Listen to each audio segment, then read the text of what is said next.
చాలాసార్లు గాస్పల్ అయితే ఇవాంజలిజం అని మనం క్రిస్టియన్స్ ఎక్కువ మాట్లాడుతున్నాం.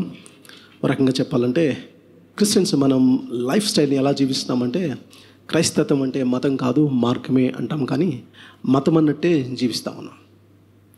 ఇది మనకున్న పెద్ద ఛాలెంజ్. అది మతం కాదు మార్గం అంటాం, కానీ ఆ రిలీజియస్ ఆ టచ్ మనకు పోలేదు.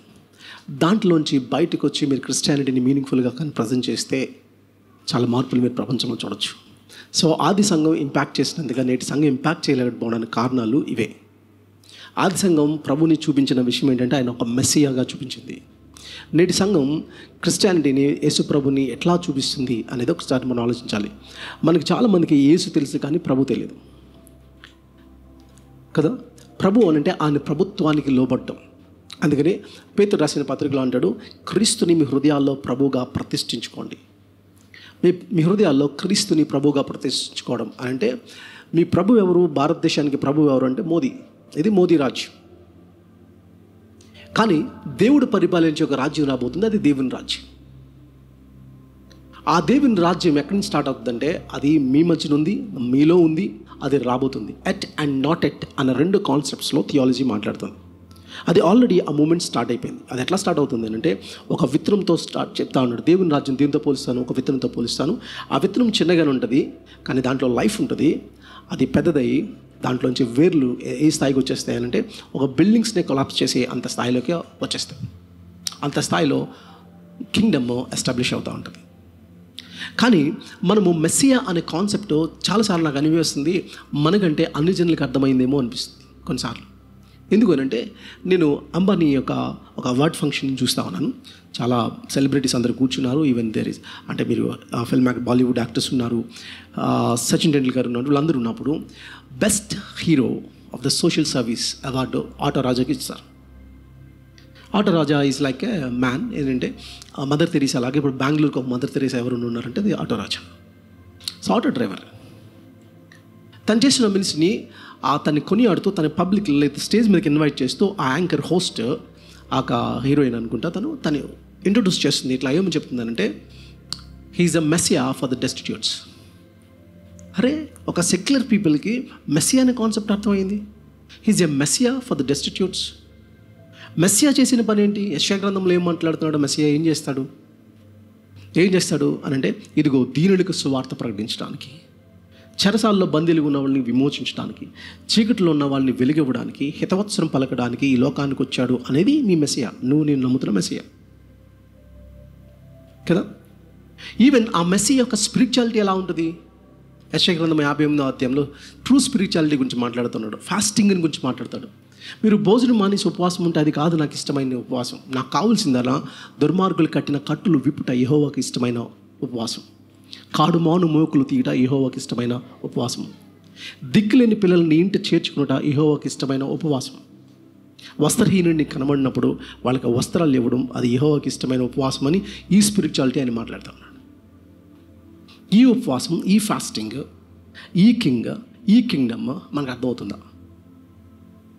ఇది కాకుండా మీరు వేరే కింగ్ని తీసుకొస్తున్నారు. అందుకని బోన్హాఫర్ అనే ఒక థియోలాజియన్ ఏమంటాడనంటే ఆయన సెకండ్ వరల్డ్ వార్లో హిట్లర్కి వ్యతిరేకంగా రేడియోలో మాట్లాడగలిగిన ఒకే స్పీకర్.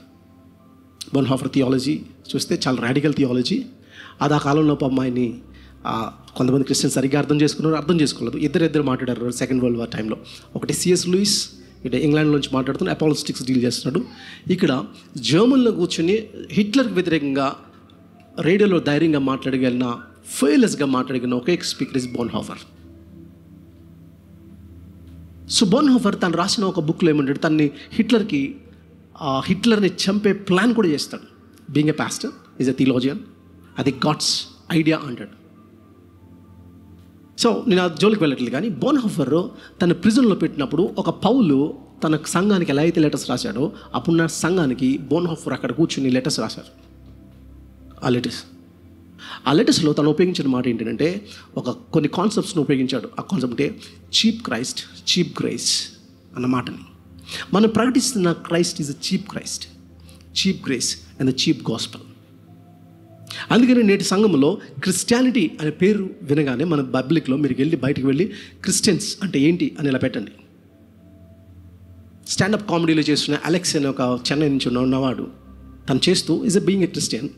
ఆయన మాట్లాడుతూ మీరు కామెడీ చేస్తూ చర్చ్లో ఉన్న ఆరాధనని కామెడీ చేస్తూ హ్యూమర్గా చేస్తూ మంచిగానే మరీ వల్గర్గా ఏం చేయలేదు చేస్తూ చర్చ్ని ప్రమోట్ చేస్తూ బై ద వే ఏం చేయను బికాస్ ఐఎమ్ క్రిస్టియన్ కన్వర్షన్గా మాట్లాడకుండా ఎలా ఉండగలను అన్నాడు. వాళ్ళని నవ్వేశారు అందరూ. క్రిస్టియన్ అంటేనే కన్వర్షన్ అనే థాట్ని తీసుకెళ్ళి దాన్ని హ్యూమర్ చేస్తున్నాడు. అది హ్యూమరే కాదు, బయట ఉన్న ప్రపంచం అలాగే ఉంది. మీరు క్రిస్టియన్స్ అని మీరు ఫ్రెండ్ దగ్గరికి వెళ్ళండి, వీళ్ళ మత మార్పులు చేసేవాళ్ళు అనే బ్రాండ్ మీద పడుతుంది. కానీ మీ మిషనరీస్ టైంలో వాట్ ఈస్ క్రిస్టియన్ అని అంటే మమ్మల్ని చీకట్లోంచి వెలుగులోకి తీసుకొచ్చారు వాళ్ళు, మాకు ఎడ్యుకేషన్ ఇచ్చారు, మా క్యాస్ట్ అని మమ్మల్ని దూరం పెట్టేస్తే వాళ్ళు ఆదరించారు. అది కదా ఆది సంఘం యొక్క క్రిస్టియన్స్ మాట్లాడింది, సంఘం మాట్లాడింది. నేటి సంఘం అది కాకుండా వేరే క్రైస్ట్ని వేరే మెస్సియాని తీసుకొస్తా ఉన్నారు. అందుకని చర్చ్ ఇర్రెలవెంట్గా సొసైటీకి అయిపోతూ ఉంది. అందుకని అన్ని మతాలు ఉన్నాయి, క్రైస్తవులు కూడా ఒక మతం ఉంది అన్నట్టు మార్గం కాకుండా మతాన్ని చూపించిన పరిస్థితిలోకి ఒక రకంగా మనం దిగజారిపోయాం. అందుకనే మన మిషనరీస్ టైంలో చర్చ్ బిల్డింగ్ కంటే స్కూల్ హాస్పిటల్ బిల్డింగ్స్ పెద్దవి. కానీ నేటి తరంలో చూస్తే స్కూల్ హాస్పిటల్స్ క్లోజ్ అయిపోతున్నాయి, చర్చ్ బిల్డింగ్స్ పెద్ద అయిపోతూ ఉన్నాయి. ఎందుకంటే విజన్ లెన్స్ క్రిస్టియానిటీ అనేది డెవలప్ అయిపోయింది. సో ఈ మెస్సియా ఏం చేస్తాడు, ఎలాంటి కాన్సెప్ట్ని ప్రపంచంలో తీసుకువెళ్తాడు అనే నినాదాన్ని ఫస్ట్ సెంచరీ తీసుకెళ్ళింది, మిషనరీస్ తీసుకెళ్లారు.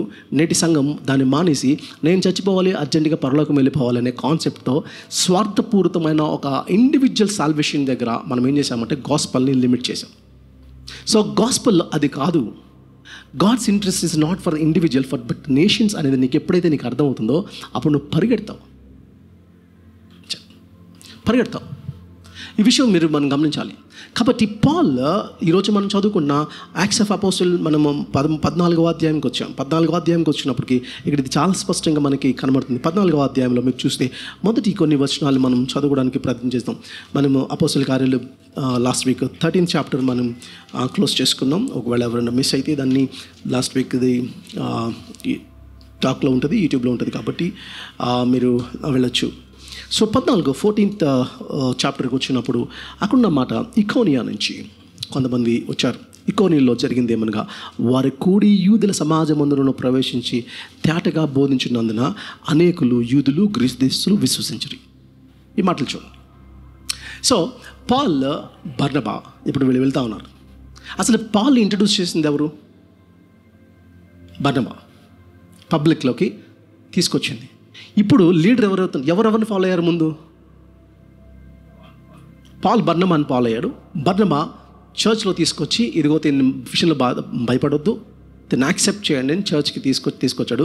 ఇప్పుడు పాల్ యొక్క స్టేటస్ ఏ వైపు ఉంది? బర్నబా ఫాలోవర్ అవుతున్నాడు. ఇప్పుడు ఎక్కడ పడితే ఇక్కడ ఈగో పక్కన పెట్టుకోవాల్సి వచ్చింది. నెంబర్ 1 కదా, కొత్తగా వచ్చాడు కానీ నీకంటే ఎక్కువ ఏదంటే నాలెడ్జ్ ఉంది. అప్పుడు నువ్వు తప్పుకొని నువ్వు వెళ్ళగలవా, ఇవ్వగలవా?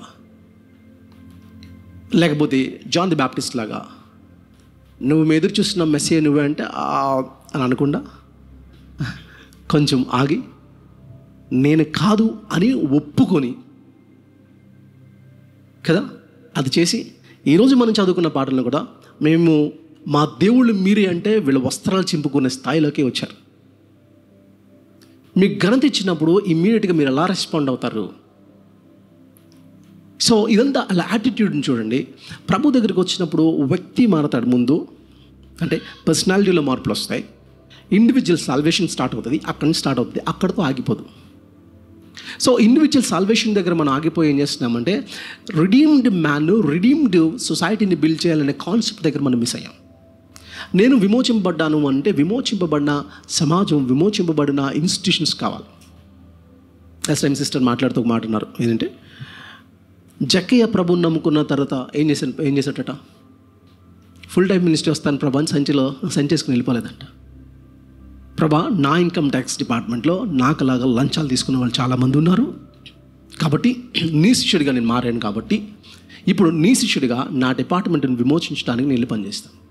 And that is our call. మన పిలిపి ఏంటి అని అంటే మనకి ఏ డిపార్ట్మెంట్స్లో ఉన్నాయో ఆ డిపార్ట్మెంట్స్ విమోచించడమే. ఆ విమోచించడం మానేసి ఇలా ప్రసంగాలు చేస్తే ఇది మినిస్ట్రీ అనుకొని ఉద్యోగం చేస్తేనేమో అది కాదనుకొని, ఇదేమో సాక్రెడ్ అని, అది సెక్యులర్ అని, ఇది పరిశుద్ధమైందని, అదేమో లోకరీతమైనవిని అనే ఒక తప్పుడు ఆలోచన మన మైండ్లోకి తీసుకురావడం వల్ల ఏమైందంటే అసలు మన టీచింగ్ని, మన ప్రొఫెషన్ని అసలు అది కావాలని అనుకోవట్లేదు. అందుకని కెరీర్గా మారిపోయింది. మనకి అది ప్రాబ్లం. సో మనం ఆలోచించవలసిందంటే is it a career or call అనే విషయం మనం ఆలోచించాలి. ఇవన్నీ నేను ఆలోచిస్తున్నప్పుడు లాస్ట్ మేబీ ఒక 1 month నుంచి అంటే కొన్ని మంత్స్ నుంచి కొంచెం ఇవి ఉన్నాను. లాస్ట్ 1 month నుంచి నేను ఆలోచిస్తున్నాను, నెంబర్ ఆఫ్ థింగ్స్ని తీసుకొస్తాను. ఏమో నాకు తెలియదు దేవుడు మరి ఎట్లాంటి చేంజెస్ తీసుకొస్తున్నారో తెలియదు. కానీ నాకు ఒకటి అనిపించింది, ప్రవీణ్ అన్నది ఇట్లా అయిన వెంటనే ఈవెన్ బ్రదర్స్ మన మధ్యన 3 ఉన్నారు, బ్రదర్ వెళ్ళినారు. 2 days back the came to ఇంటికి వచ్చారు. And they are writing a book on Praveen Pagadala మీద ఒక బుక్ రాస్తున్నారు. సో నన్ను ఇంటర్వ్యూ తీసుకున్నారు. సో మాట్లాడుతున్నప్పుడు నేను ఒక మాట చెప్పాను వాళ్ళతో. అదేంటంటే ప్రవీణ్ అన్న లైఫ్ నేను చూసిన తర్వాత అయిపోయిన తర్వాత నేను రియలైజ్ అవుతుంది, కంపేర్ చేసుకున్న తర్వాత రియలైజ్ అవుతున్న విషయం ఏంటంటే నేను జీవించిన దానికంటే ఎక్కువ మాట్లాడేస్తున్నాను. నేను జీవించింది, మాట్లాడింది పెద్ద ఫిలాసఫీస్, పెద్ద థియాలజీ కాన్సెప్ట్స్ మాట్లాడతాను. దానికి తగినట్టు జీవితంలో అంత సత్తా లేదు. ఇది నా రియలైజేషన్. ఒకవేళ ప్రతి పాస్టర్ వేసుకోగలిగితే, బట్ హీఈస్ అ మ్యాన్. ఆయన జీవించిందే ప్రకటించుకుంటూ వచ్చాడు. యేసు ప్రభు, and there is no contradiction. ఆయన జీవించిందే బోధించాడు, బోధించిందే జీవించాడు. And there is no contradiction. అందుకని నువ్వు అలాంటి ప్రభుని నమ్ముతున్నావు కాబట్టి మీరు ఎప్పుడైతే తప్పు చేస్తారో, క్రైస్తవులు తప్పు చేస్తారో, ఇమీడియట్గా మీ మీద బ్లేమ్ రాదు, మీ దేవుడి మీద బ్లేమ్ వస్తుంది. వేరే మతస్థులు తప్పు చేస్తే ఆ బ్లేమ్ వాళ్ళ దేవుడి మీదకి వెళ్ళదు, వాళ్ళ మీదకి వెళ్తుంది. పైగా దేవుడిని నమ్ముకున్నారంట అని మిమ్మల్ని ఎందుకు అంటారు? వాళ్ళు ఏదో దేవుడిని నమ్ముకున్నారు కదా, వాళ్ళని ఎందుకు అనట్లేదు? ఎందుకంటే నువ్వు నమ్మే దేవుడికి వాళ్ళు నమ్మే దేవుడికి చాలా తేడా ఉంది. నువ్వు నమ్ముతున్న దేవుడు ఏంటంటే, ఫర్ ఎగ్జాంపుల్ బౌద్ధ మతానికి బౌద్ధుడు బోధించిన బోధలు మాత్రమే ప్రాముఖ్యం. కానీ బుద్ధుడు ఏం బోధించాడు అదే మాకు. బుద్ధుడి యొక్క లైఫ్ వాళ్ళకి ఫెయిత్ కాదు. ఇస్లాం సహోదరులకి మహమ్మద్ ఎన్ని పెళ్ళిళ్ళు చేసుకున్నాడన్న విశ్వాసం కాదు, ఏం బోధించాడని మాత్రం. హైందవ సహోదరులకి శ్రీకృష్ణుడు ఎన్ని చీరలు ఎత్తిపోయాడు, ఎన్ని దొంగతనం చేశాడు వాళ్ళ విశ్వాసం కాదు, ఏం బోధించాడు మాత్రం విశ్వాసం. కానీ క్రైస్తవుడికి యేసుప్రభు ఏం బోధించాడు మాత్రమే కాదు, ఆయన మరణ జీవ పునరుత్థానం లైఫ్ కూడా నీ ఫెయిత్, క్రిస్టియన్ ఫెయిత్. ఈ రెండింటికి మధ్యన విరుద్ధత లేదు. కాబట్టి అలాంటి క్రైస్ట్ని నువ్వు ఫాలో అవుతున్నప్పుడు, నువ్వు బోధించినట్టు నీ లైఫ్ స్టైల్ లేనప్పుడు ఇమీడియట్గా నీ క్రిటిక్ ఎక్కడికి వెళ్తుందంటే నీ ప్రభు మీదకి వెళ్ళిపోతుంది. వాళ్ళు ఏమంటారంటే మా దేవుడికి అంత సీన్ లేదు, మేము బోధిస్తాం, జీవించాం. కానీ ఒకసారి మనం ఆలోచించాలి, లైఫ్ స్టైల్ ఎట్లా అనిపిస్తుంది. సో పాల్ అలాంటి కమిట్మెంట్తో తీసుకొని వెళుతూ తన పరిచయాన్ని స్టార్ట్ చేసుకుంటూ వెళ్తాడు. ఒకవేళ ఆ కంపారిజన్ మనకు నేటి తరంలో నేటి సంఘంతో మనం పోలిస్తే నిజంగా ఆ ప్యాషన్, ఆ కమిట్మెంట్ మనకి లైఫ్స్లో ఉంటుందా? నిజంగా కమిట్మెంట్ మనలో ఉంటుందా అనే విషయాలు మనం ఆలోచించాలి. సో ఆ ప్యాషన్ ఉందా? ఒకసారి హైదరాబాద్లో పలానా ఒక ప్లేస్లో ఒక పెద్ద ఒక మనకి ఇక్కడ రివర్స్ ఏం లేవు, ఒక ఇది ఉంది, చేపల చెరువు ఉంది. చేపల చెరువులో ఒక చేపలు పట్టుకుంటా ఉన్నాడు ఒక ఫిషర్మ్యాన్. సరే, తనకి ఇంకో ఫిషర్మ్యాన్ పరిచయం అయ్యాడట. వీళ్ళిద్దరు మాట్లాడుకున్నారు. ఏమనంటే, మనం ఎట్లాగా రోజు పట్టుకుంటాం కదా, రోజు ఒక 1/2 hour కూర్చొని మాట్లాడుకుందామా అంటే మంచిది, మంచి ఐడియా. రోజు 1/2 hour కూర్చొని ఫిషింగ్ అయిపోయిన తర్వాత మాట్లాడుకుంటాను, బాగానే ఉంది. కొన్ని రోజులు పోయిన తర్వాత వీళ్ళిద్దరికి ఆలోచించింది, మనమే కాదు మన ఈ చెరువులో ఇంకా ఒక 10 మంది ఉన్నారు, వాళ్ళని కూడా గ్యాదర్ చేద్దాం అనుకున్నారు. సో వాళ్ళని కూడా గ్యాదర్ చేసిన తర్వాత రోజుకి 1/2 hour కాస్తే ఇప్పుడు 2 hours ఆఫ్ డిస్కషన్కి వెళ్ళింది. ఫిషింగ్ టైం తక్కువ అయిపోయింది, పెరుగుతూ ఉంది. సో వాళ్ళకు ఒక ఆలోచన వచ్చింది, మనక చెరువులే కాదు హైదరాబాద్లో చాలా చెరువులు ఉన్నాయి, చెరువుల్లో ఉన్న వాళ్ళందరినీ చేసి ఒక యూనియన్ కట్టుకుందామా అని. Union, good. యూనియన్ అయిపోయింది, ఫిషింగ్ మానేశారు. They started union. సో ఇప్పుడు యూనియన్కి ఏంటంటే ఒక president, vice president, secretary, general secretary ఇవన్నీ ఫామ్ అయినాయి. Board, registration work, society registration ఇదంతా అయిపోయింది. సో ఇక్కడ నుంచి ఏమైందంటే వీళ్ళకి ఒక ఆలోచన వచ్చింది, మనం ఎందుకు హైదరాబాద్లో ఉండాలి. సో తెలంగాణ స్టేట్ వైడ్ ఒక ఫిషింగ్ యూనియన్ స్టార్ట్ చేయొచ్చు కదా. Yes, there is a fishing union start అయింది, తెలంగాణ ఫిషింగ్ మూవ్మెంట్ స్టార్ట్ అయింది. అక్కడి నుంచి ఏమైందనంటే president, Telangana state president, vice president, secretary, లేకపోతే ట్రెజరర్, ఇవన్నీ ఉన్నాయి, బాగానే ఉంది. అక్కడి నుంచి ఎందుకు మనం within the national conference, so నేషనల్గా అయిపోయింది. So we need a buildings and there is a slogans, every fisher is a fisher, every fissure fishing మీద ఒక స్లోగన్స్ వచ్చేసినాయి, పెద్ద పెద్ద హోర్డింగ్స్ వచ్చేసినాయి. అండ్ మనం ఎందుకు ఒక స్కూల్స్ అండ్ కాలేజెస్ పెట్టకూడదు, ఫిషింగ్ స్కూల్స్, మీరు ఫిషింగ్ని ఎట్లా పట్టాలి, ఫిష్ ఎట్లా పట్టాలి. But none are going for fish. The tragedy ఏంటి అంటే none are going for fish. ఇట్లా అయిపోయి స్టేట్ వైడ్, ఇంటర్నేషనల్ వైడ్ వెళ్ళిపోతూ పెద్ద బిల్డింగ్స్ వచ్చేసినాయి, లీడర్స్ కూర్చున్నారు, పెద్ద పెద్ద లీడర్స్ పుట్టున్నారు, ఫిషింగ్ బిల్డింగ్స్ ఉన్నాయి, ఫిషింగ్ షేప్లో మనకు ఒక బిల్డింగ్స్ ఇక్కడ ఉన్నాయి కదా, రీసెర్చ్ ఇవన్నీ జరుగుతూ ఉన్నాయి. కానీ ఫిషింగ్ ఎవరు వెళ్తలేదు. ఈ లోపల ఇంత పెద్ద కాన్ఫరెన్స్ జరుగుతుంటే పాపం ఎవరో ఒక యంగ్స్టర్ ఒక చెరువులో ఫిష్ పట్టుకొని, చేపలు పట్టుకొని వెళ్ళిపోతున్నాడట. ఆయన పిలిచారు, ఎట్లా పట్టావు అని అడిగారు వీళ్ళందరూ. అని చెప్పాడు, మా కాలేజ్కి వచ్చి టీచ్ చేస్తావా అని ఆయన కూడా ఆపేసి కాలేజీలో తీసుకెళ్ళిపోయారు. This is what happen. ఈరోజు ఎవాంజలిజంలో మనం ఎట్లా తయారమ్మారంటే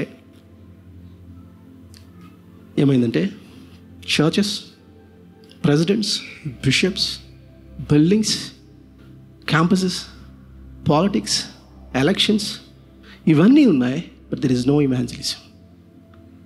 ఈవెన్ మన యొక్క చర్చ్ ప్యాటర్న్లో కూడా మెయిన్లైన్ చర్చెస్లో ఎవాంజలికల్ అనే వర్డ్ యాడ్ చేస్తాం, but there is no evangelism. We missed it. మీరు ఎప్పుడైతే ఆ ఇవాంజలిజం ఎప్పుడైతే మిస్ చేశారో చర్చ్ దానికి విజన్ ఎప్పుడో కోల్పోయింది అన్న సంగతి మనం గమనించాలి. అందుకని కంఫర్టబుల్గా మనము హైదరాబాద్లో ఇక్కడ కూర్చొని ఎవ్రీ వీక్లీ వన్స్ మనం ఇక్కడ గ్యాదర్ అవుతా ఉన్నాం. కానీ మన ఇవాంజలిజం ఇప్పుడు 21st సెంచరీలో ఎంత మీనింగ్ఫుల్గా తీసుకురావాలి, ఎంత ప్యాషన్ ఉండాలి.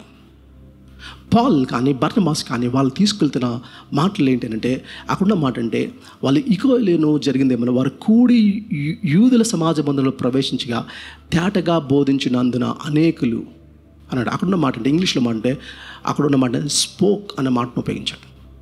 అంటే ఇది మాట ఏంటంటే ఒక ప్రసంగం చేయడానికి ఒక ఏరియాలో కూర్చోలేదు. ఇంకా చెప్పాలంటే కిందకి వచ్చి ఒక మార్కెట్ ప్లేస్లో మార్కెట్ లాంగ్వేజ్లో మాట్లాడతాడు.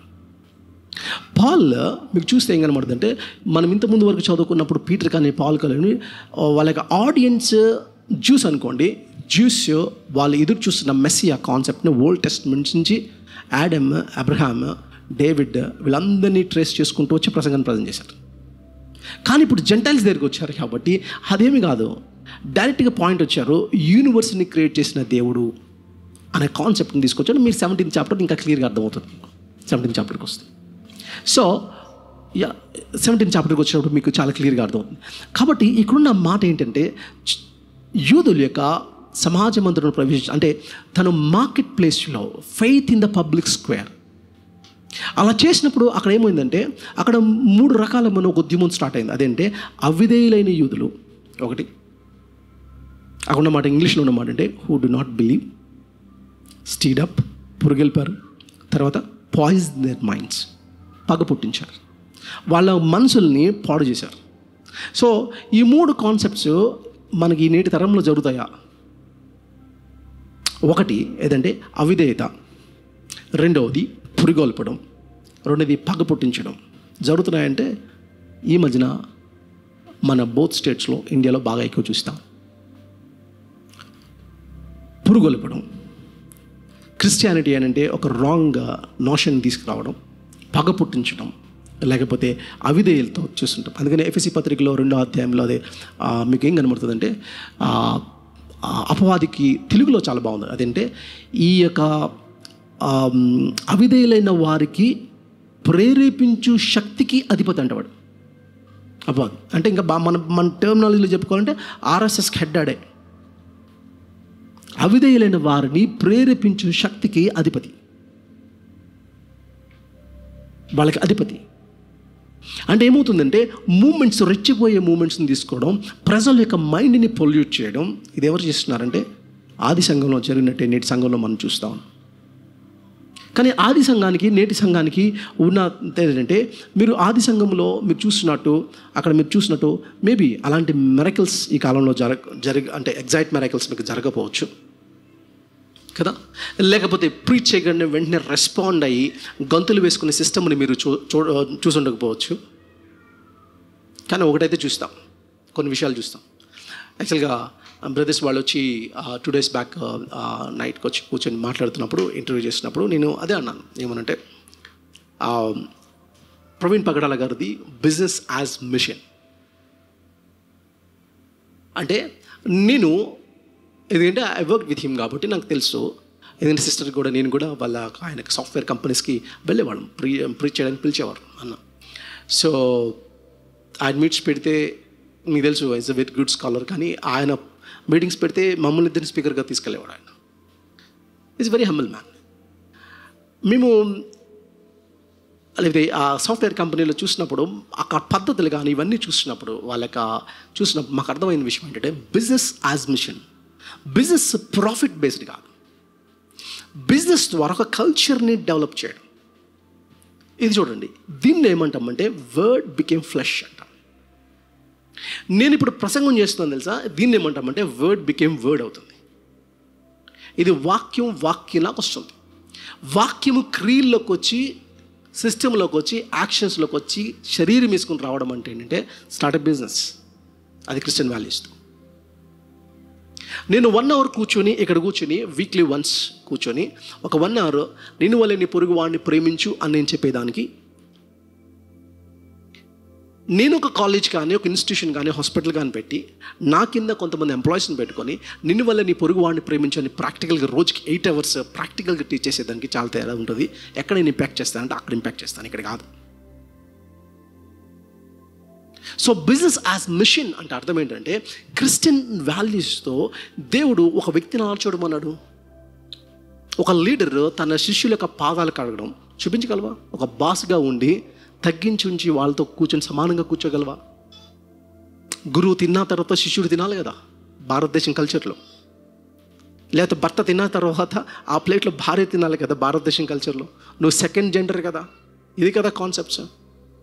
ఇలాంటి కాన్సెప్ట్స్లో యేసు ప్రభు తన యొక్క శిష్యులతో కూర్చొని కలిసి భోంచేయడం. ఈ సిస్టమ్కి అగెయిన్స్ట్గా అంటే అలాంటి కల్చర్ని చూడడం, అలాంటి తక్కువ అనుకున్న శిష్యుడితో పాదాలు కడిగించుకోవడం కాదు, శిష్యుడు పాదాలు కడగడం అని చూపించాలి అని అంటే, అది నేను టీచ్ చేయడం కంటే అది ప్రాక్టికల్గా చూడాలంటే ఒక బిజినెస్ స్టార్ట్ చేయాలి. And he started a business called business as mission. దాంట్లో క్రిస్టియన్ ఐడియాస్ అన్నీ ఉంటాయి. ప్రభు యొక్క బోధించిన ద్వితీయోపదేశ కాండము, లేవి కాండములో మీరు విశ్రాంతినం పరిశుద్ధంగా ఉంచాలి, వర్కహాలిజం ఇవ్వకూడదు, వర్కహాలిక్ చేయకూడదు, 8 hours duty, work from home ఇవ్వడు, వాచ్మెన్తో సహా అందరు కలిపి ఇవాళ కూర్చొని భోజనం చేయడం. ఈ కల్చర్ ఎవరు చూపిస్తారు? ఈ లోకాధిపతి, వాడి చేతిలో ఉన్న అధిపతులు, వాడి చేతిలో ఉన్న ప్రజలు అలాంటి కల్చర్ చూపించారు. దేవుని బిడ్డలు ఇదిగో ఒక కౌంటర్ కల్చర్ని క్రియేట్ చేస్తే, being an employee you can't do it. ఒక ఎంప్లాయీగా ఉండి మీరు ఇన్ఫ్లుయెన్స్ చేయలేరు, కానీ ఒక లీడర్గా మీరే ఒక సాఫ్ట్వేర్ కంపెనీ రన్ చేయగలిగితే, maybe we have a CEO of a company, maybe లాస్ట్లో బ్రదర్తో మీరు మాట్లాడవచ్చు. సో యూ క్యాన్, మీరు అలాంటి సిస్టమ్ని డెవలప్ చేస్తారు. కానీ ఈరోజు ఈ పరిస్థితి అంటే బిజినెస్ యాజ్ మిషన్ పోయి, నాకు అనిపిస్తుంది mission became a business. Mission as business.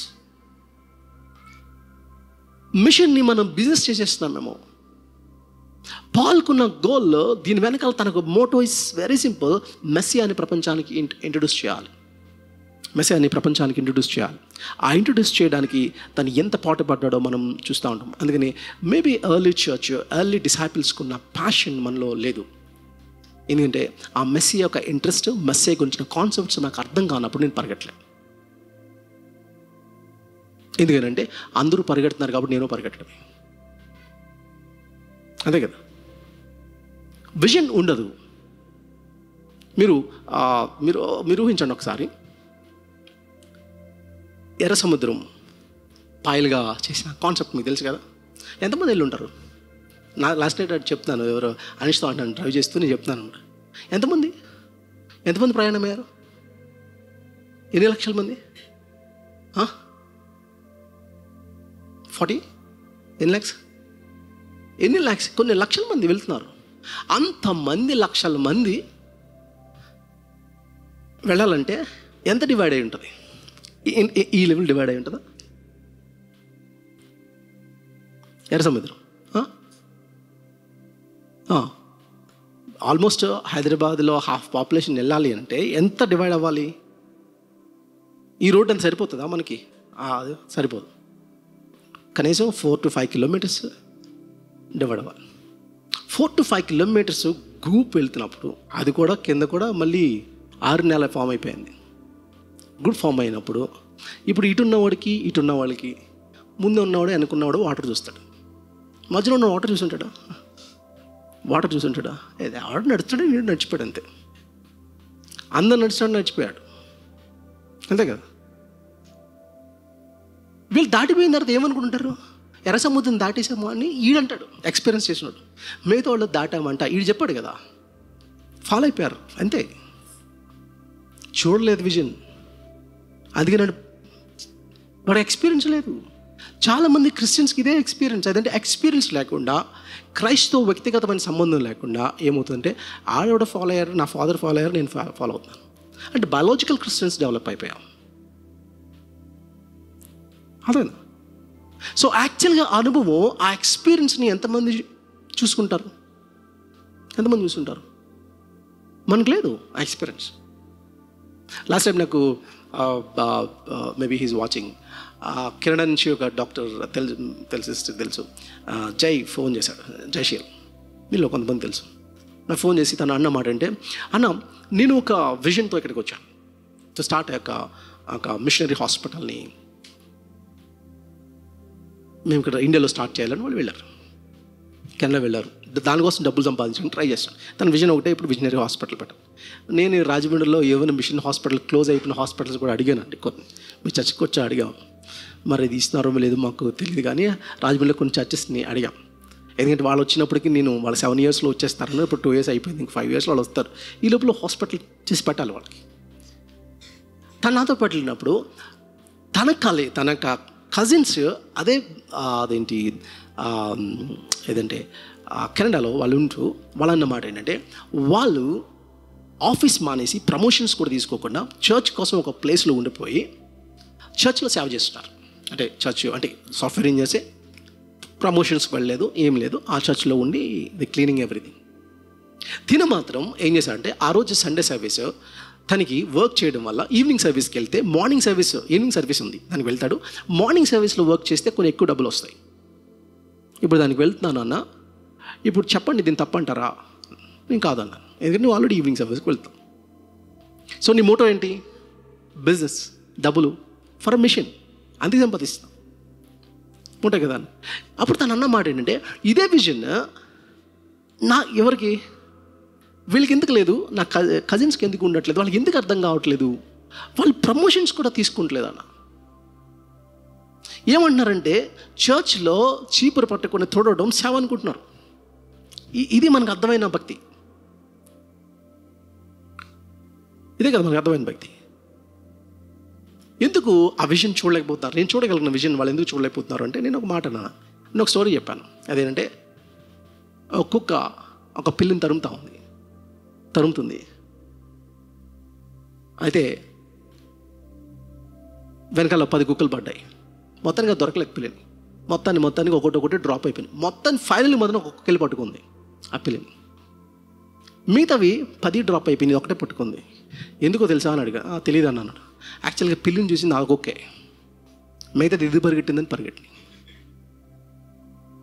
Vision చూడకపోతే, ఎవరో పరిగెడితే, ఎవరో ఇది చేస్తున్నారంటే, and see at end of the day నువ్వు ప్రభు కోసం ఏం చేసావు అని అడిగితే, ప్రభు నీ గురించి బలా నమ్మకమైన మంచి దాసుడు నేనైతే ఏ రోజు కనలేడు, ఎవరినో చూసి ఇమిటేట్ చేస్తూ కూర్చుంది. వేర్ ఈజ్ యువర్ ఒరిజినాలిటీ, నీ ఫెయిత్ఫుల్నెస్? ఇవన్నీ ఒక విజన్ ఓరియంటెడ్ జనరేషన్ దేవుడు కోరుకుంటా ఉన్నాడు. అందుకని అంత్యకాలంలో నా ఆత్మని అనేకమైన యవనస్తుల మీద కుమ్మరిస్తాను, వాళ్ళు దర్శనాలు చూస్తారు అంటే మన వాళ్ళకి అర్థమైన దర్శనాలు ఏంటంటే పెళ్ళి అవుతుందా లేదా, ఉద్యోగాలు ఎప్పుడు వస్తాయి, ఈ చెప్పేది ఉంటుంది చూడండి, ఈ దర్శనాలు అనుకుంటారు. అది కాదు. మన చంద్రబాబు నాయుడు గారికి, మా ఆంధ్రలో చంద్రబాబు నాయుడు గారికి ఒక డైలాగ్ ఉండేది ఇంతకుముందు, విజన్ 2020. దర్శనం ఉన్నదానికి కదా. దేవుడు ఏం చెప్తాడంటే, అంత్యకాలం నా ఆత్మను కుమ్మరిస్తే మీలో యవనస్తులు ఒక్కొక్కరు ఒక విజన్తో, ఒక దర్శనంతో వస్తారు. ఒక విజన్ ఓరియంటెడ్ జనరేషన్ లెగిస్తుంది. మీలో కొంతమంది వచ్చి, ప్రభా ఇదిగో మా యొక్క ఏరియాలో ఇదిగో ఈ డిస్క్రిమినేషన్ ఉంది, క్యాస్ట్ అండ్ డిస్క్రిమినేషన్ ఉంది, దీన్ని ఎరాడికేట్ చేయడంలో this is my call, my vision అని కొంతమంది పనిచేస్తారు. ప్రభా మా ఏరియాలో, మా కాలేజ్లో ఇలాంటి కల్చర్ ఉంది, దాన్ని విమోచించడానికి దిస్ ఈజ్ మై కాల్ అని ఒకళ్ళు పనిచేస్తారు ఒక విజన్తో.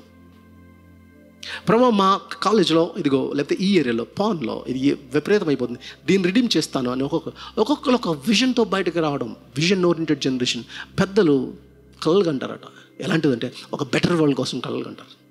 అలాంటి వరల్డ్ని తీసుకొచ్చేది మెస్సియా. ఆ మెస్సియాని ఇంట్రొడ్యూస్ చేస్తున్నాడు పాల్. అది ఇంట్రడక్షన్. మన ఇంట్రడక్షన్ ఏంటంటే, ప్రభు యొక్క స్లోగన్ ఏంటి?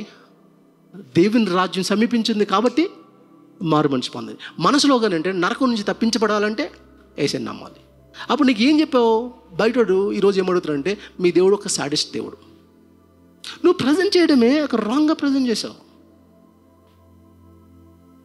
కదా. కాబట్టి మనం ఆలోచించాలి. పాల్ యొక్క ఐడియాలజీని మీరు చూస్తే తను ఎట్లా ప్రజెంట్ చేస్తావు. ఒకటి ప్యాషన్ కలిగినాడు. దానికి వెళ్ళే మునుపు అక్కడ ఉన్న మాట అంటే ద ఫాస్టింగ్ ప్రేయర్స్లో స్పెండ్ చేశారట. నేను అడుగుతాను, ఇవాంజలిజంలో పార్టిసిపేట్ చేస్తున్న చాలా చర్చెస్ నాకు తెలుసు, వాళ్ళకి అది పిక్నిక్ అయిపోయింది. బర్డెన్ లేదు. బర్డెన్ లేకుండానే సరదాగా ఇవాంజలిజానికి బయలుదేరుతున్నారు. ఎందుకంటే ఒక పెద్ద బస్ వేస్తారు చర్చ్, యంగ్స్టర్స్ వాళ్ళ యొక్క టాలెంట్స్ని చూపించుకోవడానికి, స్కిట్స్, వాళ్ళకి మ్యూజిక్ ఇన్స్ట్రుమెంట్స్ని చూపించుకోవడానికి ఒక ప్లేస్. అంతే తప్పించి నిజంగా బర్డెన్తో అని చూస్తే అనిపిద్ది, అబ్బా ఇంత వీళ్ళ రక్షణలో మార్పులు వచ్చేసి అవతల్లో కూడా అదే ఎక్స్పెక్ట్ చేసిన ప్యాషన్ ఉందా అంటే లేదు. నీ టాలెంట్స్ నేను చూపించుకోవడానికి ఒక రకంగా అంటే దేవుణ్ణి వాడుకుంటా. అలాంటి కల్చర్లోకి, అలాంటి సిస్టంలోకి సంఘం దిగజారిపోయింది. ఇక్కడ అనుకుంటున్న మాట అంటే prayer and fasting. So burden. అందుకనే సువార్త ఎప్పుడు మనం సొంతం చేసుకోవాలి. అంటే మనం ఏమన్నామంటే మాథ్యూ లేదా గాస్పల్ అకార్డింగ్ టు మాథ్యూ అన్నాం, గాస్పల్ అకార్డింగ్ టు లూక్ అన్నాం. కానీ గాస్పల్ అకార్డింగ్ టు జాయ్సీ ఎట్లా అవుతుంది? జాయ్సీకి క్రైస్ట్ ఎలా అర్థమయ్యాడు? గాస్పల్ అకార్డింగ్ టు మధుకిరణ్కి ఎలా అర్థమయ్యాడు యేసు ప్రభు? సో మధుకిరణ్ ప్రజెంట్ చేస్తే యేసు ప్రభుని ఎలా ప్రజెంట్ చేస్తాడు? గాస్పల్ అకార్డింగ్ టు రాహుల్ ఎలా ఉంటుంది? మీరు గాస్పల్ రాస్తే ప్రభు గురించి ఎలా ఇంట్రొడ్యూస్ చేస్తారు? ఎవరో ప్రజెంట్ చేసిన గాస్పల్ని మీరు కాపీ కొడితే ఇంకోటి బబుల్గమ్ మీరు నమ్మినట్టే ఉంటుంది. మీ సొంత సువార్త ఇది. Where is your experience? So మీకు సొంతం సువార్త మొదటని సొంతం చేసుకోవాలి. ఈ సువార్తను తీసుకొని ప్రపంచంలోకి వెళ్ళాలంటే యు నీడ్ ఎక్స్ట్రా సోర్స్. నీకు కావాలి, ఎక్స్ట్రా స్ట్రెంత్ కావాలి. అది నీ ఓన్ నాలెడ్జ్, ఇంటలెక్ట్ కాదు, నీ బుక్స్, నీ అపాలజెటిక్ కాదు. దానికి మించి దేవుని యొక్క ప్రజెన్స్, ఆయన దగ్గర మోకరించి ప్రార్థన చేయడం అనేది చాలా ప్రాముఖ్యమైనది. ఇప్పుడు వీళ్ళు సినగోగులోకి ఎంటర్ అయ్యారు. సినగోగులో కూడా వెళ్ళారు. Synagogue is a place, is a public square. ఒక రకంగా చెప్పాలంటే సినగోగులో రిలీజియస్ థింగ్సే కాకుండా అక్కడ ఏం జరుగుతాయంటే అతి పరిశుద్ధ స్థలం, ఇవి అవన్నీ అవునాది కాదు. ఇది మనం ఏమంటాం, సినగోగులో ఒక ఎవరు కూర్చుంటారు అంటే ఇది అంటే పబ్లిక్ స్క్వేర్. అంటే జనాలు కూర్చొని చిట్ చాట్ చేసుకొని, లేదా పాలిటిక్స్ ఇవన్నీ కూర్చొని అక్కడ అన్నీ మాట్లాడుకుంటారు, బిజినెస్ అన్నీ కూడా మాట్లాడుకుంటారు. ఇప్పుడు దేవుడు నీకు నాకు ప్రామిస్ చేసినది ఏంటి అని అంటే, చర్చ్ని ఆయన బిల్డ్ చేసినప్పుడు గుర్తుపెట్టుకోండి, ఐ బిల్డ్ మై చర్చ్ అన్నాడు, నాట్ టెంపుల్ అనలేదు. నేను నా దేవాలయం నిర్మిస్తానలేదు, నా సంఘాన్ని నిర్మిస్తానన్నాడు. అందుకని సంఘానికి దేవాలయానికి ఉన్న తేడా ఏంటో మనకి అర్థం కావాలి. రిలీజియస్ ఇన్స్టిట్యూషన్ని ప్రాక్టీస్ చేసే దాన్ని మనం ఏమంటాము అని అంటే మత సంబంధం, దానికి టెంపుల్ అంటాం. ప్రభు టెంపుల్ అనే మాట, బయత్ అనే మాట ఉంది, అది యూజ్ చేయలేదు. ఆయన ఎక్లేషియా అనే మాటను యూజ్ చేస్తాడు, గ్రీక్ని తీసుకుంటే దాని మీన్స్ అసెంబ్లీ. అసెంబ్లీలో ఏం చేస్తారు అని అంటే లీడర్స్ కూర్చుంటారు, సొసైటీ గురించి ఆలోచించి ఇక్కడి నుంచి లాస్ తీసుకొచ్చి బిల్స్ ప్రవేశపెట్టి సొసైటీలో మార్పులు తీసుకొస్తారు. అక్కడ ఎవరు ఉంటారంటే నేను ఎన్నుకున్న లీడర్స్ ఉంటారు. ఇప్పుడు దేవుడు సంఘాన్ని నియమించంటే ఆయన ఏర్పరిచిన చర్చ్లో, ఈ సంఘంలో, అసెంబ్లీలో ఆయన ఎన్నుకున్న బిడ్డలు ఉంటారు, విమోచింపబడిన బిడ్డలు. వీళ్ళ ద్వారా ప్రపంచానికి కల్చర్ని, సొసైటీని నిర్మిస్తారు. నీ నుంచి ఒక భిన్నమైన వాల్యూస్ ప్రపంచంలో తీసుకువెళ్ళడానికి దేవుడు సంఘాన్ని నియమించాడు. అది సంఘం యొక్క, చర్చ్ యొక్క గోల్, చర్చ్ యొక్క విజన్. ఒకవేళ చర్చ్ దాన్నే మర్చిపోతే, దాన్ని సంఘము లేకపోతే దాని యొక్క విజన్ నువ్వు కోల్పోతే నువ్వు ఎలాంటిది మీరు కోరుకోలేరు. అందుకని సొసైటీ ఎక్స్పెక్ట్ చేస్తుంది పీస్, జస్టిస్, రైచియస్నెస్, ఇవన్నీ ఎక్స్పెక్ట్ చేస్తుంది. అది కావాలని కోరుకుంటుంది. అది లేకపోయినా అవి ఉండాలని కోరుకుంటుంది. అది ఎవరు పరిచయం చేయగలరు? లవ్, ఇవన్నీ ఎవరు పరిచయం చేయగలరు? నువ్వే తీసుకెళ్ళాలి ప్రపంచానికి. ఫర్గివ్నెస్ కావాలి బయట ఉన్న ప్రపంచానికి, లవ్ కావాలి బయట ఉన్న ప్రపంచానికి, మంచిని మంచిగా గుర్తించే వ్యక్తులు కావాలి బయట ఉన్న ప్రపంచానికి. అలాంటి బిడ్డలు తయారయ్యే ప్లేసే is a church. And this is a church, this is a community that was found by the cross. సిలువ వల్ల ఏర్పడిన కమ్యూనిటీ, సిలువ వల్లే మనకు పరిచయాలు జరిగినాయి. ఇక్కడ ఈ కమ్యూనిటీలో ఏముంటుందంటే ఈక్వాలిటీ ఉంటుంది. ఇక్కడ అందరూ డిఫరెంట్ పీపుల్ ఉంటారు. స్టూడెంట్స్ ఉంటారు, ఎంప్లాయీస్ ఉంటారు, సిఇఓస్ ఉంటారు, చదువుకోలేని ఉంటారు. అందరూ సమానంగా కూర్చోగలిగిన ఒక platform is a church. Church.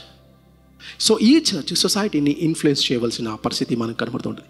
So ఇలా చదువు మనకు వేస్తే మనం ఒక మాట నేను చెప్పి ముగిస్తాను. అదేంటంటే అక్కడికి వెళ్ళినప్పుడు అక్కడ ఉన్న మాట ఏంటంటే 8th chapter 8th verse నుంచి 20th verse చూస్తే అక్కడ చూశాడు. ఎవరిని చూశాడనంటే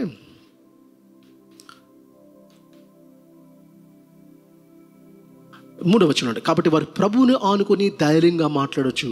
అక్కడ బహుకాలము గడిపి ప్రభు చేత సూచక్రియలను, అద్భుత క్రియలను చేయించి తన కృపావాక్యంను సాక్ష్యం ఇచ్చుచుండాను. పాల్, బర్నబస్ అక్కడికి వెళ్ళినప్పుడు అక్కడ మాట ఏంటంటే ప్రభువుని ఆనుకొని ధైర్యంగా మాట్లాడటం, బోల్డ్ విట్నెస్కి. మనం చాలాసార్లు మాట్లాడుతున్నాం. బోల్డ్గా నిల్చోవడానికి నా స్ట్రెంగ్త్ సరిపోయినప్పుడు నాకు పరిశుద్ధాత్మ దేవుడు కావాలి. దాని కొంచెం పరిశుద్ధాత్మ దేవుడు, బోల్డ్ విట్నెస్. అంత మాత్రమే కాదు, అద్భుతాలు చేయించాడు అన్న మాటని మనం చూసినప్పుడు. ఈరోజు నిన్న హెయిర్ కట్కి వెళ్ళినప్పుడు నాకు హెయిర్ కట్కి మునుపు ఒక బుక్ అక్కడ సలూన్ షాప్లో ఉంది. అదేంటి అని అంటే ఎలాన్ మస్క్ యొక్క బయోగ్రఫీ ఉంది. ఎలాన్ మస్క్ బయోగ్రఫీని నేను 2 chapters చదివాను ఈ లోపల. ఆ 2 chaptersలో ఉన్న మాట అంటే ఎలాన్ మస్క్ ఒక చర్చ్కి తల్లి, ఎస్పెషల్లీ అతని ఫాదర్ ఈజ్ ఎ బిలీవర్. ఎలాగా ప్రభువుని పరిచయం చేస్తే తనకి అనేకమైన క్వశ్చన్స్ వచ్చినాయి. అవేంటనంటే ఇంకా సముద్రంలో చీలిపోవడం ఈజ్ ఇంపాసిబుల్. ఈ క్వశ్చన్స్ వేస్తే సండే స్కూల్ డీల్ చేయలేదు, చర్చ్ డీల్ చేయలేదు ఎలాన్ మస్క్కి. కాబట్టి తనకి ఏముందంటే ఇదంతా మిత్ అని అనుకున్నాడు. కాబట్టి తనలో ఉన్న ప్యాషన్, తనలో ఉన్న ఇంట్రెస్ట్ని దాన్ని రేకెత్తించింది ఏంటంటే ఒక సైంటిఫిక్ ఫిక్షన్ కలిగిన the man on the Mars అన్న బుక్. అంటే నిన్ను ఏది ఇన్ఫ్లుయెన్స్ చేస్తుంది నేటి తరాన్ని? సూపర్ మ్యాన్ స్టోరీయా, స్పైడర్ మ్యానా, బైబిల్ కాదా మన పిల్లల్ని ఇన్ఫ్లుయెన్స్ చేస్తుంది? మన పిల్లల్ని ఏది ఇన్ఫ్లుయెన్స్ చేస్తుంది అంటే movie industry, not the Bible. మన పిల్లల్ని ఎవరు ఇన్ఫ్లుయెన్స్ చేస్తున్నారు అని అంటే ఇదిగో విజయ్ దేవరకొండ, ప్రభు కాదు. అందుకని ఎవరు రోల్ మోడల్ అవుతున్నారు వీళ్ళు రోల్ మోడల్ అవుతారు, ప్రభు కాదు. ఎందుకని గుర్తుపెట్టుకోండి ఇక్కడ, and this is the high time. ఇక్కడ ఉన్న పేరెంట్స్గా ఉన్న ప్రతి ఒక్కరు గుర్తుపెట్టుకోండి, మీరు భవిష్యత్తులో మీ పిల్లలు మిమ్మల్ని ప్రశ్నలు వేసుకునే ఒక రోజు వస్తుంది.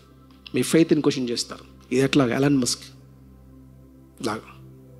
ఆ క్వశ్చన్స్కి నువ్వు సరైన ఆన్సర్ ఇవ్వకపోవడం వల్ల ఏమవుతుందంటే వాళ్ళు స్కెప్టిక్స్గా మిగిలిపోతారు, ఎథీస్ట్లుగా మారిపోతారు. బై ద వే ఏమవుతుందంటే అనుదిన జీవితంలో క్రీస్తుతో పరిచయం ఉన్న కాన్సెప్ట్స్ మీ యొక్క ఫ్యామిలీలో మీరు ఎప్పుడైతే డెవలప్ చేయరో, మీరెంతసేపు మీ యొక్క మాటల్లో నిన్న క్వశ్చన్ వేశాను. అదేంటంటే నిన్న ఫ్యామిలీ ప్రేయర్లో అడిగాను అనమాట. అదంటే మీరు 2 months మీ మొబైల్ నా చేతికి ఇవ్వగలరా అని అడిగాను. ఫాదర్స్ని అడిగాను, 2 months మీ మొబైల్స్ నా చేతికి, 2 months మీరేం చూస్తున్నారు మీ మొబైల్స్లో, ఏం వాచ్ చేస్తున్నారు, అక్కడ మీ క్యారెక్టర్ తెలిసేది. కాబట్టి ఇప్పుడు మీ పిల్లల్ని ఎలా పెంచుతారు అనేది మీరు ఆలోచించుకోండి. ఈ 2 monthsలో మీరు ప్రభుతో మీకున్న సంబంధం ఎంతవరకు ఉంది, ప్రభు మీద ఎంతవరకు ఆధారపడని, ప్రభు గురించి మీ పిల్లలకి ఎంతవరకు చెప్పారు లాస్ట్ 2 months.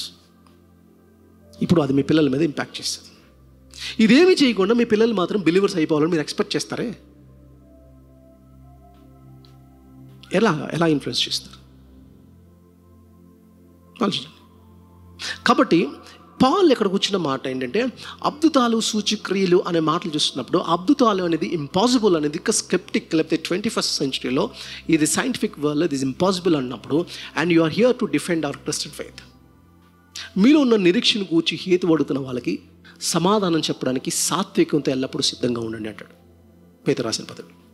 మీ ఫెయిత్ మీద అనేకమైన సవాళ్ళు వస్తున్నాయి, ఛాలెంజెస్ వస్తున్నాయి. దాన్ని ఒక ప్రక్కన డిఫెండ్ చేస్తూ మీ క్యారెక్టర్ని కాపాడుకుంటూ ఓ ప్రక్కన ఇవాంజలిజంలో పార్టిసిపేట్ చేస్తూ ఒక కౌంటర్ కల్చర్ని క్రియేట్ చేయడం అనేది దేవుడు నీకు నాకు అప్పచెప్పిన బాధ్యత. దానికోసం తీసుకెళ్తా ఉన్నాడు. కాబట్టి ఇప్పుడు అంటున్న మాట ఏంటంటే, నేటి తరం అంటున్న మాట అంటే, హౌ ఇస్ ఇట్ పాసిబుల్? ఎలా పాసిబుల్? వర్జిన్ బర్త్ ఎలా పాసిబుల్ అడిగారు. అది మేరీకి ఎలా గర్భవతి అవుతుంది? నేను చెప్పాను, ఫస్ట్ నీకంటే ముందు మేరీకి వచ్చింది డౌట్ కదా. కాబట్టి పాసిబుల్ కాదా అనేది మనం ఎక్స్ప్లెయిన్ చేయాలి. అసలు మన ప్రాబ్లం ఏంటంటే న్యాచురల్ సెలెక్షన్, న్యాచురల్ లాస్ అంటున్నాం కదా. ఎందుకు మనకు విరుద్ధం కనబడుతుంది అని అంటే, అది న్యాచురల్ లాస్కి అగెయిన్స్ట్గా ఉంది కాబట్టి దాన్ని మెరకల్ అంటాం. అందుకని మెరకల్ని కొట్టుపడేస్తారు. ఇప్పుడు ప్రశ్న ఏంటంటే, న్యాచురల్ లాస్ ఇచ్చింది ఎవరు? లా ఉందంటే లాకి ఎవరు ఉండాలి కదా, లా ఉందంటే లాగా ఎవరు ఉండాలి కదా. ఇప్పుడు న్యాచురల్ లాస్ ఎవరు ఇచ్చారు? పోనీ సైన్స్ బ్యాక్గ్రౌండ్లో ఉన్న వాళ్ళని అడుగుతున్నాను, డిస్క్రిప్టివ్ లాస్ ఉన్నాయే మీరు మాట్లాడుతున్నారు ఫిజిక్స్లో, ఆ లాస్ని ఎవరు, ఆ కాన్స్టెంట్స్ని ఎవరు నియమించారు? సమన్. అలాగే ఆయనే ప్రిస్క్రిప్టివ్ లాస్ ఇచ్చాడు హ్యూమన్ బీయింగ్కి. ఇది చేయొద్దు, అది చేయండి, ఇలా ఉండండి, అలా వద్దు అని ప్రిస్క్రైబ్ చేశాడు కొన్ని. లా గివర్ ఉన్నాడు. లా గివర్కి లాని ఎడిట్ చేసి మోడిఫై చేసే రైట్ ఉంటుందా ఉండదా? ఉంటుంది. ఆజ్ఞ ఇచ్చింది ఆయనే, లా ఇచ్చింది ఆయనే. ఆ ఆజ్ఞను అతిక్రమించినప్పుడు దాన్ని ఏమన్నాం? పాపం అన్నాం, అంతే కదా. ఆజ్ఞ అతిక్రమించడం పాపం అన్నాం. ఇప్పుడు ఆజ్ఞ ఇచ్చింది నేనే. ఇప్పుడు ఆజ్ఞ అతిక్రమించినప్పుడు పాపం అన్నాం. ఇప్పుడు దాని నుంచి క్షమాపణ ఇచ్చేది కూడా ఎవరు ఉంటారు? ఆజ్ఞ అతిక్రమమే పాపము, ఆజ్ఞ ఇచ్చేవాడు నేనే. దాన్ని మీరినప్పుడు దాన్ని క్షమించే అధికారం నాకే ఉంది, ఎందుకంటే లా ఇచ్చినవాడు నేనే కాబట్టి. అది బోత్ డిస్క్రిప్టివ్ ఆర్ ప్రిస్క్రిప్టివ్ లా ఏదైనా సరే ఇచ్చినవాడు, క్షమించే అధికారం కూడా ఉంటుంది. కాబట్టి మెరకల్స్ అనే మాట మనం యూజ్ చేస్తున్నప్పుడు, ఒకటి మెరకల్ రేర్ ఈవెంటా రెగ్యులర్ ఈవెంటా అని అడిగాను ఒక ఆయన టీవీలో ఒక స్పీకర్, పాపులర్ స్పీకర్, యోన కడుపులో 3 రోజులు ఉండడం సైంటిఫిక్గా నిరూపించేశాడు, చెప్పేస్తున్నాడు ఆయన బైబిల్ టీవీలో. నేను చెప్పాను, మీరు ఇచ్చేది సైంటిఫిక్ ఎక్స్ప్లెనేషన్. ఇప్పుడు నేను ఒక ప్రశ్న ఇస్తాను, మెరకల్ రేర్ ఈవెంటా రెగ్యులర్ ఈవెంటా? Rare event. Miracle regular event. అంటే రేర్ ఈవెంట్కి రెగ్యులర్ ఎవిడెన్స్ ఇస్తావా? నువ్వు సైంటిఫిక్గా ఏదో చెప్పాలని చెప్పి చేసిన ప్రయత్నం నువ్వు ఏం చేస్తున్నావు అంటే, మెరకల్ అనే కాన్సెప్ట్ని కొట్టిపడేస్తావు. లా ఇచ్చినవాడు లాని ఎడిట్ చేసినప్పుడు, మోడిఫై చేసినప్పుడు అక్కడ మెరకల్ జరుగుతుంది. ఆయన ఇన్వాల్వ్ అయిన ప్రతిసారి మెరకల్ జరుగుతుంది. అది ఫస్ట్ మన పిల్లలకు నేర్పాలి. లాక్ ఎవరు ఉన్నాడు అది నేర్పాలి, అదే కదా. కాబట్టి ఈ లాస్, ఈ మెరకల్స్ అనేది, అద్భుతాలు ఎందుకు పెడతాడు దేవుడు? ఎందుకు పెడతాడంటే ఇట్స్ ఎ సీల్. ఈరోజు చాలామంది సో కాల్డ్ ఈ క్రిస్మాటిక్ స్పీకర్స్ ఏమన్నారు, మేము అద్భుతాలు చేస్తాము అని చెప్పి. నాకు డానియల్ ఫాదర్ ఖమ్మంలో ఉన్నప్పుడు అంకుల్ నాకు చెప్పిన మాట ఏంటంటే, అక్కడ ఒక స్పీకర్స్ ఇద్దరు వచ్చారు. వాళ్ళు చేసిన పని అంటే, మీరు నీళ్ళు తెచ్చుకోండి ద్రాక్షరసం చేసేస్తాను అంటే లక్షల మంది వెళ్ళిపోయారు. అండ్ అలా అంటే వస్తారు కదా, ఎలా చెప్తే రారు కదా. ఏ చెప్తా వస్తారు? నీళ్ళు తెచ్చుకోండి రేపు మార్నింగ్, రేపు ఈవినింగ్కి ద్రాక్ష తెచ్చుకుని వెళ్ళిపోయారు. ఆయన ప్రార్థన చేశాడు, నీళ్ళు ద్రాక్షరసమైన వాళ్ళు పైకి రాగా అంటే వెళ్ళిపోయారు ఒక 20 మంది. ఏ బాటిల్ ట్రాన్స్పరెంట్ బాటిల్ కాదు, మైక్ పెట్టేలాగుంది అని అంటే ఒకళ్ళేమో మధురంగా ఉందంటాం, ఒకళ్ళేమో ఇంత తీగ ఎప్పుడు లేదని చెప్పడం. ఎందుకు డ్రామాలు? నువ్వు లిటరల్గా వాటర్ అలా పెట్టి ఎదురుకుండా చేసావా? చేయలే. ఈ లోపల నువ్వు చేసింది ఏంటి? ఏంటివి ఎంత సిల్లీ థింగ్స్? చేతులు కలిపి రావట్లేదు అని అంటే ఆయన ప్రార్థన చేస్తే మళ్ళీ వచ్చాడు. ఎందుకు కలపాలి, ఎందుకు తీయాలి? మీకు సంగతి తెలుసు అక్కడ ఏం జరిగింది తెలుసా? ఖమ్మంలో ఏం తెలిసిందా? చేతులు కలిపాడు, ప్రార్థన చేస్తే వచ్చేసినాయి. ఒక అతనికి రాలేదు. సార్ రావట్లేదు అన్నాడు. కావాలనే వెళ్ళాడు. మరి నేను ప్రార్థన చేస్తే వస్తుందేమో చేసుకున్నా సార్ అన్నాడు. చేసుకోండి, జై శ్రీరామ్ అని రాగాడు. It happened on the days. ఏమైంది? పిచ్చి చేష్టలు దానికి అద్భుతమని పెట్టుకొని దీన్ని మెరకల్స్ అని చెప్పుకుంటే అది కాదు. మెరకల్స్ ఎందుకు చేస్తారు? మెరకల్స్ ఎందుకు అవుతుంది అంటే, ఒక రకంగా చెప్పాలంటే నేను ఒక మాట చెప్పి నేను క్లోజ్ చేస్తాను. అదేంటంటే, ఇది రాజు ఆజ్ఞ కైసరు ఔగుస్తు వల్ల అనే మాట్లాడు. ఇది రాజు ఆజ్ఞ అని ఒక సైనికుడు, ఒక సోల్జర్ వచ్చి చెప్తాడు. ఎట్లా తెలుస్తుంది అది రాజు ఆజ్ఞ లేదా అని చదివేటప్పుడు? ఎలా తెలుస్తుంది? దాని మీద సీల్ ఉంటుంది, ముద్ర ఉంటుంది. అది రాజు యొక్క సీల్ కదా. ఇది దేవుడే చేశాడు అని చెప్తే ఖచ్చితంగా దాని మీద దేవుని యొక్క ముద్ర ఉండాలి. ఇది దేవుడే నాకు నుంచి, లేకపోతే దేవుడు చెప్పాడు ఈ మాట అని చెప్పాలంటే దాని మీద ఒక ముద్ర ఉండాలి. దేవుని ముద్ర ఏంటంటే it's a miracle seal. God seal is a miracle. అందుకని ఎథీస్ట్ని కూడా మీరు ఏమంటారంటే, వెళ్ళి అడగండి ఎథీస్ట్ని ఏమంటే ఇది ఎట్లా జరిగింది. ఎథీస్ట్ ఏమంటాడంటే ఒక మిరకల్ చేసి చూపించు అంటాడు. అంటే ఈవెన్ దో దేవుడు నమ్మనప్పటికీ ఒక ఎథీస్ట్ కూడా నమ్ముతున్న మాట ఏంటంటే, దేవుడు మాత్రమే అసాధ్యమైన దేవుడు అనేవాడు ఉంటే ఇంపాసిబుల్ థింగ్స్ పాసిబిలిటీ చేస్తాడు అనే కాన్సెప్ట్ వాళ్ళ మైండ్లో ఉంది. అందుకని మిరకల్స్ అనేది న్యాచురల్ కాదు, సూపర్ న్యాచురల్ అనే కాన్సెప్ట్తో ఒక సూపర్ న్యాచురల్ దేవుడు నమ్ముతావు కదా, అయితే సూపర్ న్యాచురల్ ఈవెంట్ చూపించు అంటాడు. అందుకని మిరకల్ అనేది సూపర్ న్యాచురల్ సైన్, అది it's a seal of God.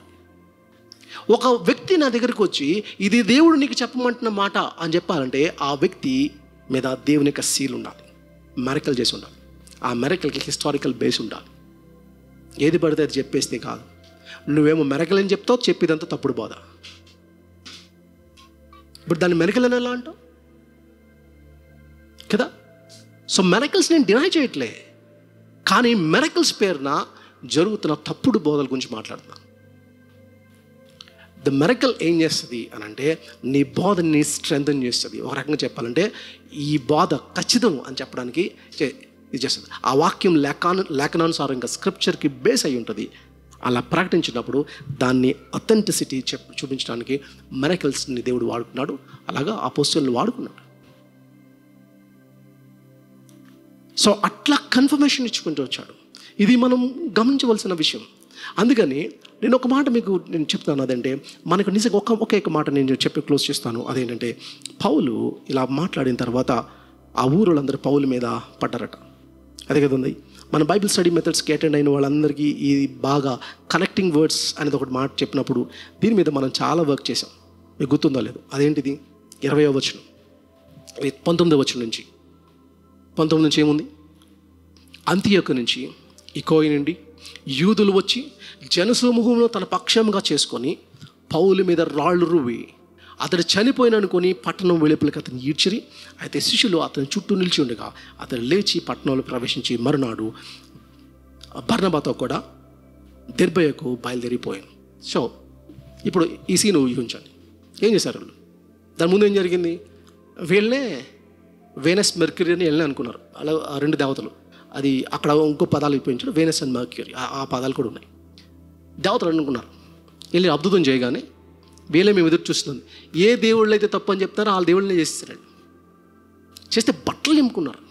అరే మేము కాదు అంటే నో అని చెప్పినప్పుడు ఎంత స్ట్రాంగ్గా నువ్వు చెప్పారు. దేవుని మహిమ నీకు వస్తున్నప్పుడు నువ్వు బట్టలు చింపుకునేటట్టు నువ్వు ఫీల్ అవుతున్నావా, లేకపోతే ఎంజాయ్ చేస్తున్నావా? ఆ మహిమను తీసేసుకుంటావా? చాలాసార్లు డైస్ ఎక్కించిన చాలాసార్లు నాకు అనిపిస్తుంది. నేను ఒకసారి ఒక ప్లేస్కి వెళ్ళాను. నా దగ్గరనే నేను ఇంకా రాజమండ్రి స్టార్ట్ అవ్వగానే ఒక ఆయన వచ్చాడు. ఇంకా నేను స్టార్ట్ అవుతాను. ఏంటంటే మా అయ్యగారు పంపించారు. దేనికి అంటే నా కార్ నేను డ్రైవ్ చేసుకుంటూ వస్తాను. నా కార్ డ్రైవ్ చేయడానికి ఒక ఆయన వచ్చాడు పాపం, తణుకు నుంచి. నేను రాగలను కదా అని అంటే ఎలా వచ్చారంటే పాపం ఎండలో బస్సులో వచ్చాడు. సరే ఇంకొచ్చాడు కదా తీసుకెళ్ళాను. నాకు అర్థమవుతుంది. ఆ క్యాంపస్కి వెళ్ళేటప్పుడు జనాలు గ్యాదర్ అవుతుందని నాకు అర్థమైపోయింది. చాలా మందులు పువ్వులు కనబడుతున్నాయి. నాకు చెప్పాను కార్ ఇక్కడ ఆపమన్నాను. అక్కడ ఆపేశారు. స్టేజ్ దగ్గర వద్దానని ఆపారు. అక్కడి నుంచి పక్క తీసుకెళ్ళారు. అక్కడ ఆర్డర్ చేస్తుంటే నేను అక్కడ పాస్టర్ గారు చెప్పాను, పాస్టర్ గారు కొంచెం నాకు ఫస్ట్ థింగ్ నెంబర్ 1 అది మనం చేయకూడదు. రెండోది ఏంటంటే నాకు కొంచెం చాలా ఇబ్బందిగా ఉంటుంది. ఎందుకంటే నాకులాంటి వాడికి ఇలాంటివి చేస్తే నడక మారిపోతుంది. నేను చాలా కాన్షియస్ అయిపోతాను. తర్వాత నేను కంఫర్టబుల్ కాదు యాక్చువల్గా, అది నా ప్రాబ్లమ్ అని చెప్తే అలాగేనండి వాళ్ళు ఏదో ప్రాంతం వద్దండి ఏం వద్దు అన్నాను అంతే. అలాగే అన్నాడు. అన్నీ ఒప్పుకున్న తర్వాత స్టేజ్ మీద పిలిచినప్పుడు తారాజువులు మీరు ఆలోచించండి, ఇవన్నీ చేసి స్టేజ్ మీద ఎక్కిస్తే ఎట్లా ఉంటుంది అది. నేను స్టేజ్ మీద నుంచొని నా మాట ఒకటే ఉన్నాను, అదేంటి గమనించండి, మీ ప్రేమని అర్థం చేసుకోగలను, కానీ దేవుని స్థానాన్ని నేను దొంగిలిస్తున్నానేమో అని నేను చెక్ చేసుకోవాలి. మీరు కూడా దేవుని యొక్క స్థానం ఒక వ్యక్తికి ఇస్తున్నారు, గుర్తుపెట్టుకోండి. నాకే కాదు, ఏ సేవకుడికి ఇలా చేయకండి. ద మూమెంట్ నువ్వు ఎప్పుడైతే నువ్వు అది చెప్పలేదో, ఒక ఎంజాయ్ చేయడం కూర్చున్నావో ఏమవుతుంది అంటే నువ్వు సరి చేయట్లేదు సిస్టమ్, నీకు పరిగా దేవుని యొక్క స్థానాన్ని నువ్వు దొంగిలించేస్తున్నావు కదా. సో ఈ స్థాయికి వెళ్ళిపోయిన తర్వాత వాళ్ళు నో అన్నందుకు ఏం చేశారు తెలుసా? అంటే మనం ఏం చేస్తాం, డాక్టర్స్ అన్న మైండ్, మీరు డాక్టర్స్ గుర్తున్నారు, డాక్టర్స్ అంటే అవగాహన ఉంది కదా. డాక్టర్స్ అంటే మీ మైండ్లోకి ఏమొస్తుంది? బా ఇంత మంచి డాక్టర్ లేడు అనేది మీరు చెప్తారు. You make him God and devil. మీకు ఏం తేడా జరిగితే డెవిల్ని కూడా చేసేస్తారు డాక్టర్స్. అట్లాగే చేస్తారు ఇద్దరు. అప్పటివరకు ఫుల్ పొగిడేశారు, మీ అంతటో లేడు అన్నారు, తర్వాత ఆలోచించుకుని కొట్టేసారు. ఈ సిస్టంలోకి వచ్చినప్పుడు అక్కడ ఉన్న మాట అంటే మీరు ఊహించండి, ఈ సన్నివేశాన్ని ఊహించండి. అదంటే అంతియోకో నుంచి ఇకోనియా నుంచి యూదులు వచ్చారు, 2 ప్లేసెస్ నుంచి వచ్చి ఎక్కడికి వచ్చారు, ఇక్కడికి వచ్చి ఆ ఊర్లో ప్రజలందరినీ తన పక్షంగా చేసేసుకున్నారు, మోటివేట్ చేశారు బాగా. వాళ్ళందరూ కలిపి ఒకటైపోయారు, అంటే 3 ఊడలు కలిపారు. ఇప్పుడు వచ్చి జనసమూహము అన్నాడు. జనసమూహము తన పక్షంగా, అంటే జనసమూహం అంటే ఎంతమంది ఉంటారు? జనసమూహం అంటే క్రౌడ్ అంటే మీరు ఊహించండి, జనం ఒకళ్ళు ఇద్దరు కాదు, జనసమూహం తన పక్షంగా చేసుకున్నారు. 2 ఊర్ల నుంచి వచ్చి ఇంకో ఊరిని చేసి తీసుకొని తన పక్షంగా తీసుకుని రాళ్ళు తీసుకున్నారు, పౌలు మీద కొట్టారట. ఊహించండి, కొడితే పౌలు చచ్చిపోయాడు అనుకున్నారట, అలా కొట్టారు. అక్కడ మాట అంటే అతన్ని పట్టణమునకు వెలుపలకు అతను ఈడ్చారు. అంటే ఊరి సిటీ చివరి వరకు ఈడ్చుకుంటూ వచ్చేసారు. అంటే అంతసేపు మనడు కాన్షియస్ లేదు ఎవరికి? పాల్కి. అంటే రక్తపు మడుగులో ఉన్నాడు, చచ్చిపోయాడు అనుకున్నారు, సెన్స్ లేదు, కాన్షియస్ లేదు, అలా ఈడ్చారు. కనెక్టింగ్ వర్డ్ ఏంటో తెలుసా? కనెక్టింగ్ వర్డ్ చూడండి ఎంత అద్భుతం అంటే, మరునాడు నెక్స్ట్ డే పాలు ప్రీచింగ్కి పక్క ఊరు వెళ్ళిపోయాడట. ఇదా నీ ప్యాషన్? ఈ ప్యాషన్ ఉందా నీకు నాకు? నెక్స్ట్ డే ఏం చేశాడు? అపోలో హాస్పిటల్లో కూర్చొని సలైన్ బాటిల్ ఎక్కించుకోలేదు. నెక్స్ట్ డే భయపడిపోతూ ఒక ఇంట్లో కూర్చొని భయపడిపోతూ కూర్చోలేదు. నెక్స్ట్ డే ప్రచారంకి వెళ్ళిపోయాడు. అంటే రక్తపు మడుగులో ఉన్నవాడు కాలు దేక్కుంటూ వెళ్ళి ప్రచారంకి వెళ్ళాడు. And that is his commitment and his passion. ఇది అర్థమవుతుందా? మేబీ మన అంత కమిట్మెంట్, అంత ప్యాషన్ మనకు లైఫ్లో లేదు కాబట్టి స్వార్థలో, ఇవాంజలిజంలో మనం మీనింగ్ఫుల్గా పార్టిసిపేట్ చేయట్లేదు. ఇవాంజలిజం అనే పేరుతో మనం ఏంటి బిల్డింగ్స్ కట్టుకొని రాజకీయాలు వీటి దగ్గర ఆగిపోయాం, కానీ నిజమైన ఇవాంజలిజంలో మనం పార్టిసిపేట్ చేయట్లేదు. నేను చర్చ్ని ఎంకరేజ్ చేసిన మాట, ఈ వీక్ స్టార్ట్ చేయండి. స్టార్ట్ విత్ యర్ కలీగ్స్, మీ ఫ్రెండ్స్తో. ప్రభు గురించి చెప్పారు. ఫస్ట్ థింగ్, మీ లైఫ్ స్టైల్ని చూపించండి. మీ మాటలు పొలైట్గా ఉండేవండి.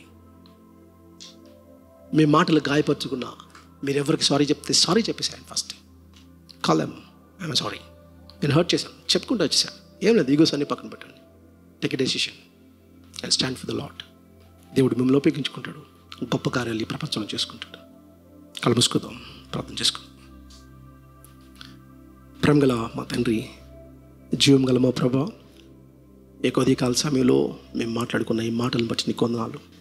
ఈ మాటలు వ్యర్థం కాకున్నట్లు ప్రభా, ఇవాంజలిజంలో మేము చాలాసార్లు ప్రభా ఫెయిల్ అవుతా ఉన్నాం ప్రభా. ఇది కదవా, మేము క్రీస్తు గురించి పరిచయం చేసినప్పుడు ఎలాంటి క్రైస్ట్ని, మెస్సియా అనే కాన్సెప్ట్ వెళ్తుందా, లేదా మతం అనే కాన్సెప్ట్ వెళ్తుందా? మేము ప్రకటించేటప్పుడు మాలో నిజంగా ప్యాషన్ ఉందా ప్రభా? పౌలుకున్నంత ప్యాషన్ 3 ఊర్లలో ఉన్న మనుషులు కలిసి రాళ్ళతో కొడితే రక్త ముద్దులో ఉన్న వ్యక్తి నెక్స్ట్ డే ఏం చేశాడు అనేది చాలా క్లియర్గా ఉంది. దెబ్బకి పోయి అక్కడ మళ్ళీ ప్రభు గురించి ప్రకటించాడు.